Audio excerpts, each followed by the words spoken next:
and you all know who I am. I'm Rodney Campbell. I'm your host for Catch the Pulse with Rodney, brought to you by Pod Pulse Media. And I would love it if you guys would go to our show on YouTube and the website, Catch the Pulse with Rodney, and hit subscribe for us. And that being said, I want to say welcome you guys to the show. And you are? I'm D.L. Turner. Uh-huh. This is Brian Harris. Hi guys, welcome to the show. And what is the name of your band? Songsmith Band. Songsmith Band. I gotta say, out of nowhere, a video of you guys popped up with you playing that harp, and it just drew me right into you guys. What a magical song. How did you guys come about that? Well, the harp part of it, I've been playing the harp for about 40 years now. Wow. And I'm starting to get it. Oh, you got it all right. But I made a decision early on in my career that I wanted to incorporate it with rock and roll. Okay. And to do that, I had to have a band that could understand me, and I'm hard to understand. Accepting that kind of Because change. it's like people would sit down with me to play music, and I'd be playing the harp, and they'd be, well, what am I supposed to do? Right, right. I got nothing. Yeah. When we first put a band together, it was called Southern Sun. Okay. And it was comprised of Brian on drums, and he would also put together what do we call them, like hybrid kits? Hybrid kits, like percussion rigs. Yeah, Okay. percussion rigs, so that he could play along with the harp, because we all felt the same way. What are you going to do with a harp? You Right know? on, right like on. You're doing all this sweet stuff, and, Uh-huh. and So so we took like a new age approach to it. In that How way, hard you know. was it for you to like get acclimated to playing alongside of a harp? It definitely made sense to me. Okay. I had been a fan of DL's harp playing and guitar playing and singing and Uh-huh. for many years before I got a chance to play with him. Okay. So I knew the material. Oh. And Okay. and you know, he plays strongly rhythmic, Mhm. and I could connect to that with the percussion stuff. Well, I gotta say, man, you guys are like totally off the spectrum of what we do. What I do here is I try to get people to recognize and remember bands from the past that are no longer playing, or in different bands that used to play in the Detroit area. Pay homage to bands such as yourself that have like paved the way for newer bands that are up and coming. But man, I gotta say, when I listened to that song, and I've heard a couple from you guys now, and it's just incredible. It really is. You guys are such talented musicians, man, and I gotta say thank you for coming aboard. thank you. Yeah, thank you. We basically, when we got together this time, it started about 2 years ago now, Mm-hmm. and what we did is we sat down with these songs again and smith them, and that's what we basically started calling ourselves Songsmith for, was because we would take these songs and, like a blacksmith smiths his work, Right, we took right. these songs and smithed them into these arrangements and Just beautiful ideas stuff. of how to incorporate drums and rock and roll Right. with the harp, and it's working. It sounds incredible, and it is working. What made you, back when you first started this venture, pick this type of music other than like the harder rock and roll? Because everybody does it, and it's good stuff. I love like I said, there's rock and roll bands that I've grown up with, and I just came across you guys, and I'm like, wow, this is so off the spectrum, but it's so good. Thank you. Thank you. Yeah. You have a couple studios down in Plymouth, don't you? I did. I built several studios, and then when I moved to Florida in 2001, Mm-hmm. I turned all that over to my friend Buzz and to him, and they carried on with that studio thing. Okay. And I went down to Florida because it was a mecca at that time Oh. for musicians. You could go down there, and you still can. You can go down to Florida and work 7 nights a week. Like inns and stuff And like that. doubles every day if you want it. Sure, I got a buddy that lives in Texas. He goes down there. He plays on the big ships and all the little venues and stuff. He does his acoustic thing down there. See, I was born in Texas. Oh, okay. So and I did not fit with my family down there, I was raised by my grandparents, and they were Southern Baptist, and I was a long-haired hippie communist freak. Oh, As far as they were concerned, what are we gonna do with this kid? And so, anyway. You guys are both teachers at a studio, Yes. correct? Is that correct? At the Harris Conservatory of Music. Uh-huh. Which Brian has put together, and now he's also part of the city council. Is that what it is? I'm on the board of directors for the Downtown Development Authority. And how's that going? Well, it's really been great because it allows me to kind of keep a pulse on what's happening in the Plymouth community, and and help to make some. Not decisions, but more recommendations. We send recommendations to the city council. For like the events in downtown? For events and sometimes for building projects and things. There's a big thing in the works right now because they're trying to collect public opinion for possibly redoing some of the streetscape in Plymouth. Okay. So it's just nice. It's nice to be aware of what's going on. Your partner right here said that one of you guys, or both of you guys, are in something along those lines where it allowed you to get to be able to be the headliner down there at the Kellogg's Park. Is that correct? It helped us to meet the right people. Right, right. But of course it was the band and the music. Sure.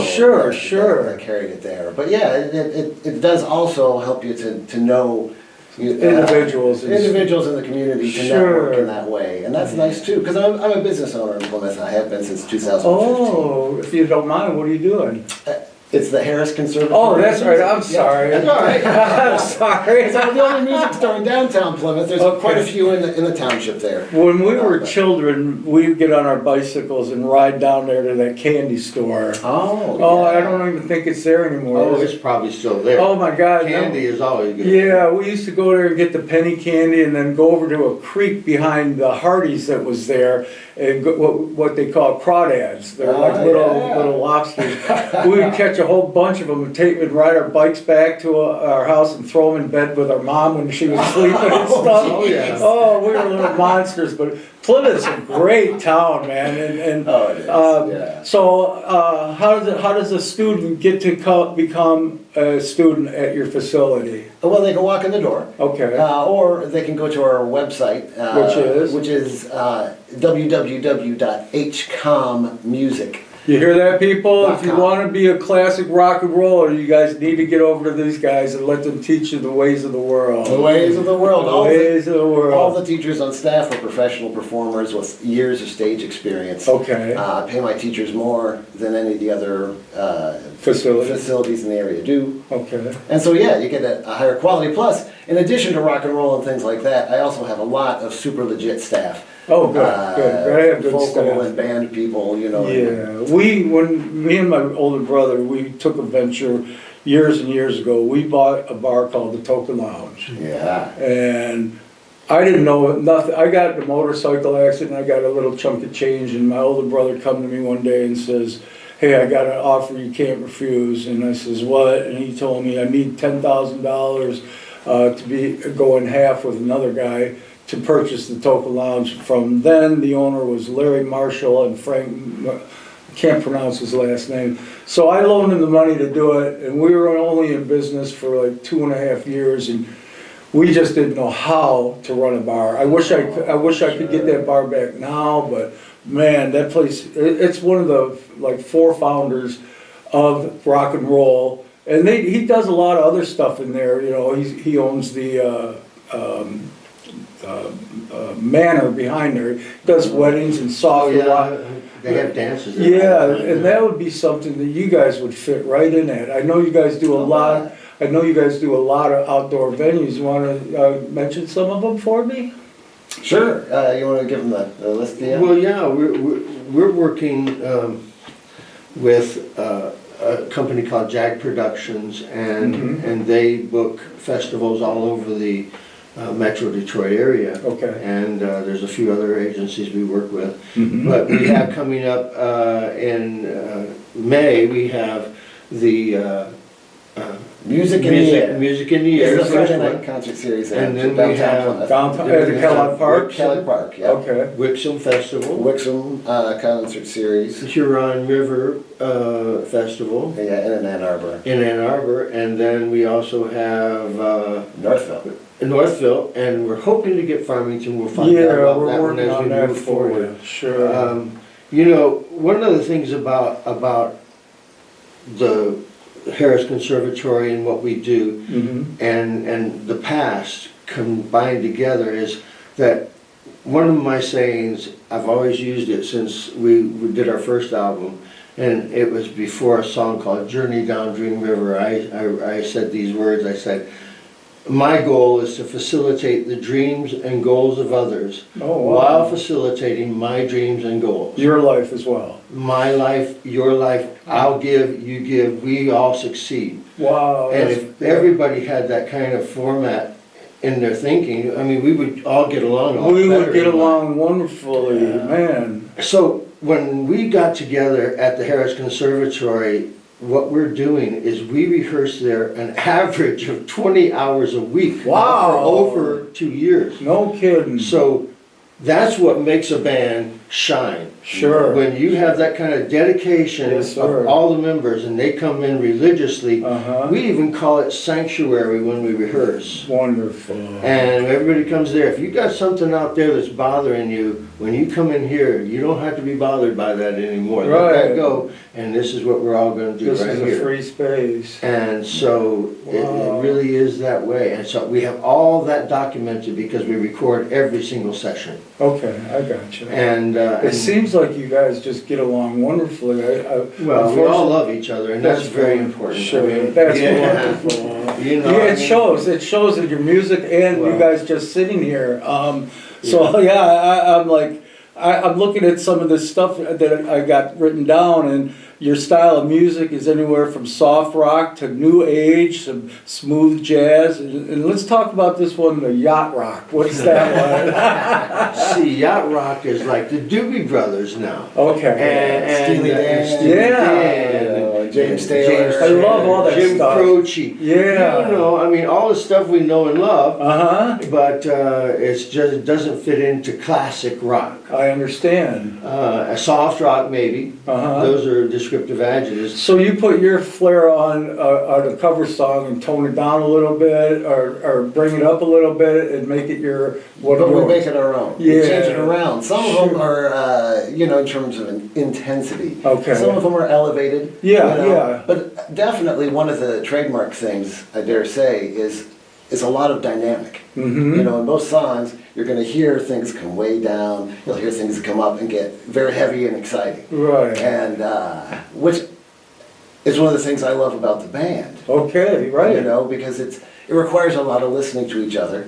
How hard is it for you to pick up on these songs and make them your own? I mean, anybody can play a cover song. Well, not me, I'm not a musician, I shouldn't say it like that. But you guys put your own flair on it to make it your own. Is that like a drawn out process, or does it just come natural for you? It's extremely natural for me because I don't think I've ever done a song just like the record. I don't think so, no.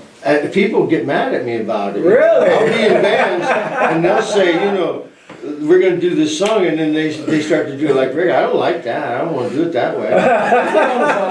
They did it that way, here, let's do it this way. And they're like, But, You are the member of the band that writes the songs, or is it a collab? and I arrange, yeah. You arrange I'm it all? the writer and arranger, and, I certainly give each one of our players the carte blanche to create Sure. their part, perhaps. Uh-huh. I might smith it with them a little bit and say, well, why don't you try this I instead? love that word, smith it. And I think it's- Right? well, before we came on air, you were saying like a locksmith or what have you puts, he smiths it. That's- And that's what you do to your music, That's smith what it. we are, and that's why we chose that name. I love it. Yeah. I love it. I absolutely love it. Now you guys do a cover of a song from Jimi Hendrix, right? That's right, all along the Watchtower. All along the Watchtower. It's unique, and this particular one I wanted to share with you because it starts with the harp, and so I'm playing the harp, and I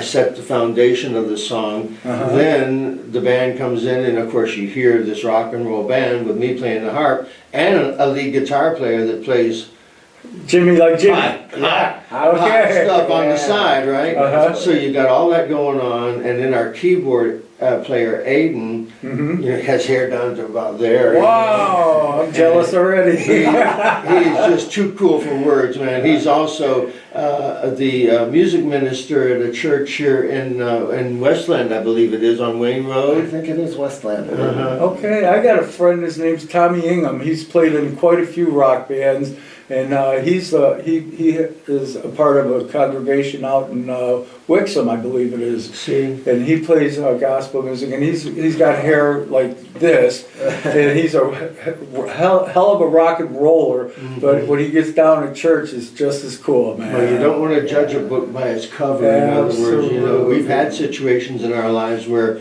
people just look at us and already, you guys are loud. You know, and they didn't hear a thing yet. You know, you guys are loud, too loud. You turn it down. Well, we do a thing, and I've mentioned this on previous shows. We do an outdoor event. I've been doing it for 18 years now. And when I get done talking about this, we're going to listen to this song from you guys. But we do a outdoor party at Garden City Park. It's called Rodney's Park. It's my birthday, but I've been doing it for 18 years now. I used to do this party at the Token Lounge, but it just got so huge that I had to move it outdoors. And we get hundreds and hundreds of people throughout the day, and we provide hamburgers and hot dogs, and we got 6 bands this year. Charlie Block's band's going to be playing. And, we got some good rock and roll bands. We got Steve Costan and Joey Gatos from Muggsy. And we're going to go ahead and take a listen to All Along the Watchtower, which was originally written by Bob Dylan, but these guys put it together and made their own flair on it. So take a listen and we'll come back and talk about it. Hope you enjoy it.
Okay, welcome back. I hope you enjoyed that song, and we're going to talk about it with these fine gentlemen and where they came from and how they became the band that they are. You, my friend, I just met you and I know nothing about you. What is your history in the music industry and where did you get started at? Sure. I grew up playing rock and roll. Okay. I took private lessons starting about age 10 with a guy named Tom Starr. Tom Starr. Still around, phenomenal jazz drummer, monster. But I played in lots of bands growing up, always. Rock bands? Rock bands. Long hair, you know, I mean, it was the 80s. Right on. And Guys, you still got it, buddy. You still got it. Yeah. So I had a band, Exevious, that I played with for a lot of years. A band called Neuromancer. And you did a lot of said gigs you- at the Studio Lounge. Yeah, and the Token Lounge. The Token Lounge, I the Ritz in swear- Roseville. I swear you look, I said this to you off camera, that you look so familiar, man. I know you from somewhere, man. What about the railroad guys or? Well, then, we played with a Americana group called the Brakemen. The Brakemen. So I really enjoyed that. Yeah, a guy Okay. named John Mylan was the band leader. Okay. And Rick Pinkerton. Rick Pinkerton. Yeah, from the old Music Menu Cafe. Okay. Back in the day. I'm not- Jocelyn. And I worked with Jocelyn B. Jocelyn B. Yeah, and the Detroit Street Players See, for about a year and a half. Oh, that's Come to awesome. meet you with my man. black drawers on.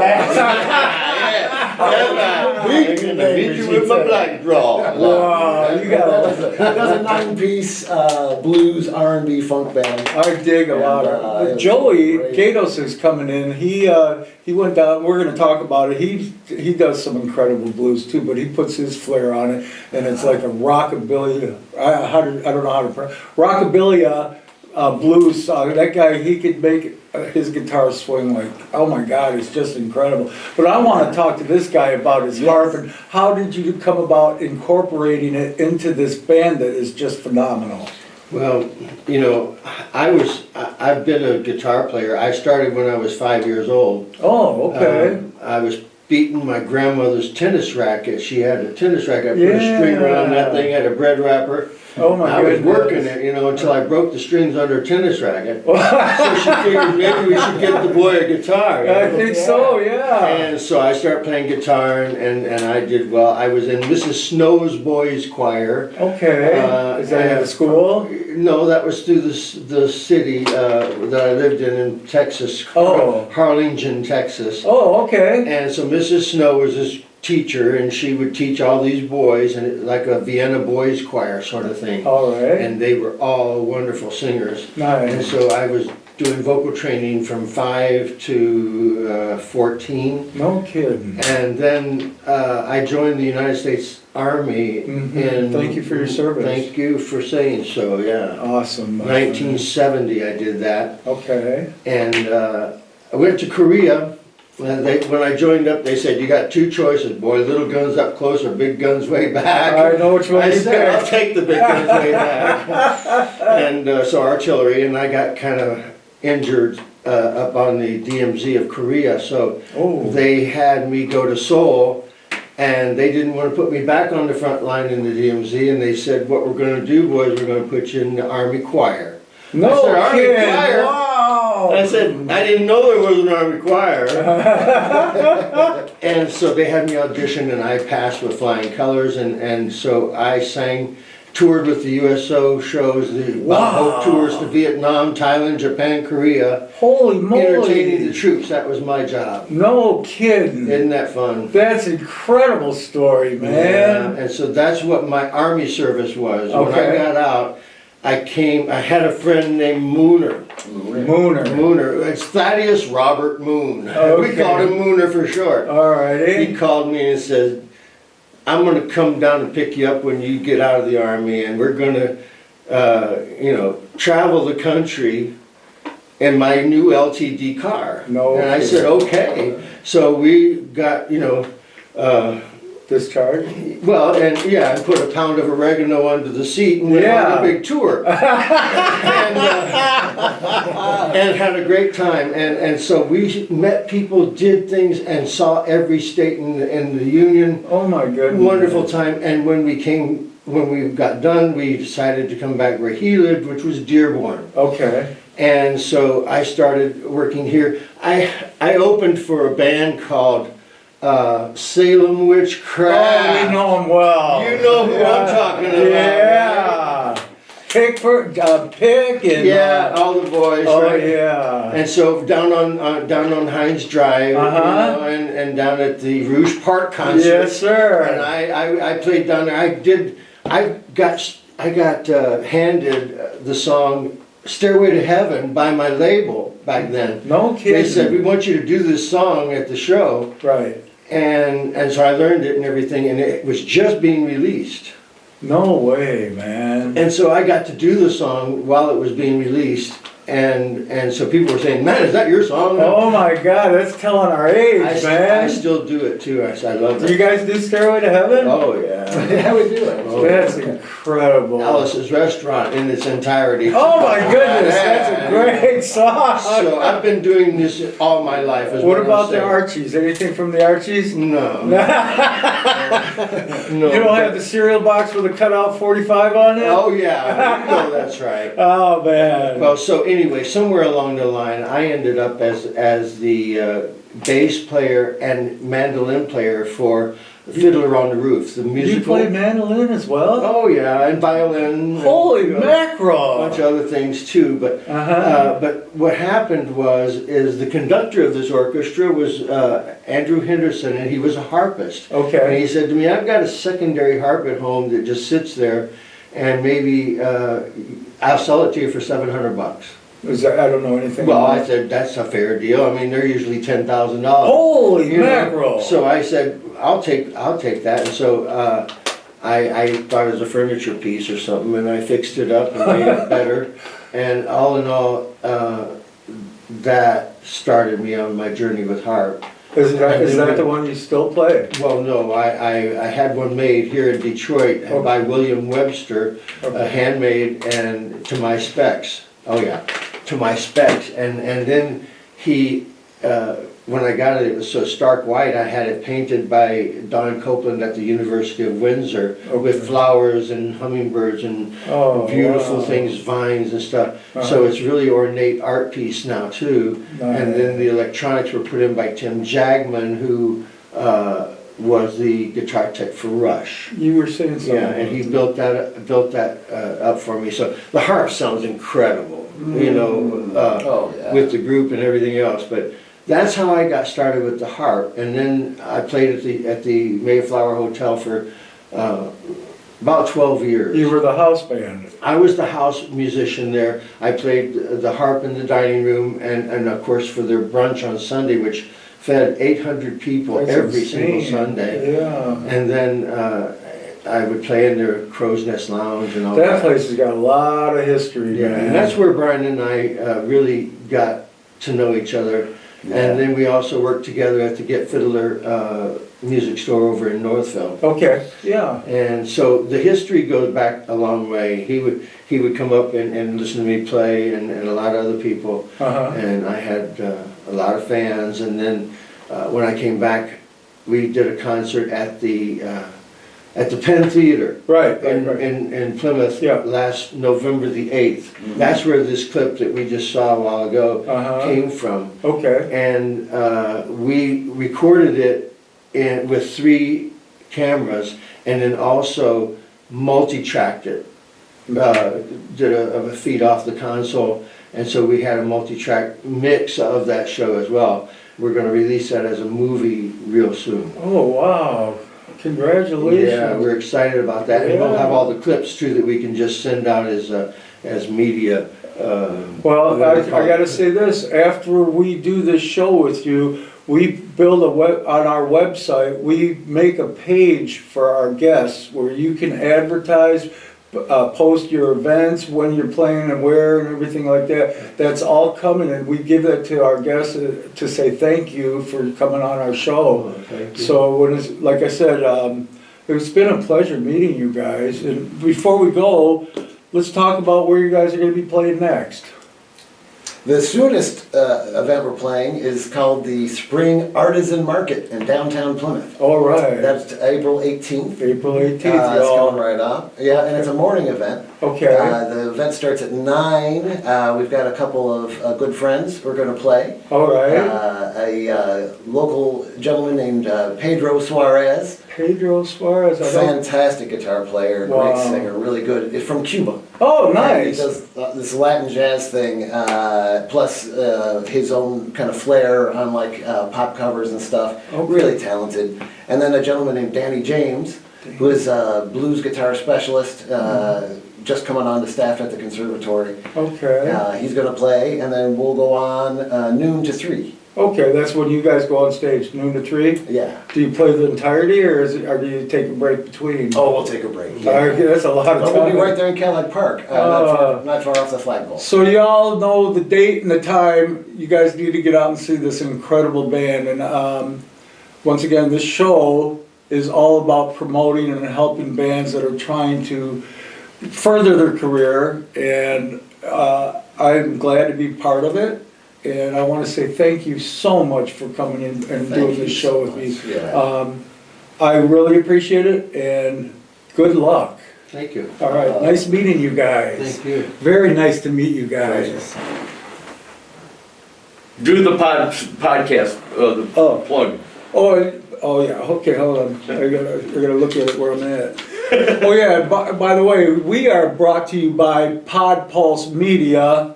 And go to my website, Catch the Pulse with Rodney, and go onto YouTube and hit like and subscribe for us, please. Without you, we will not have a show, so do it now. Thank you.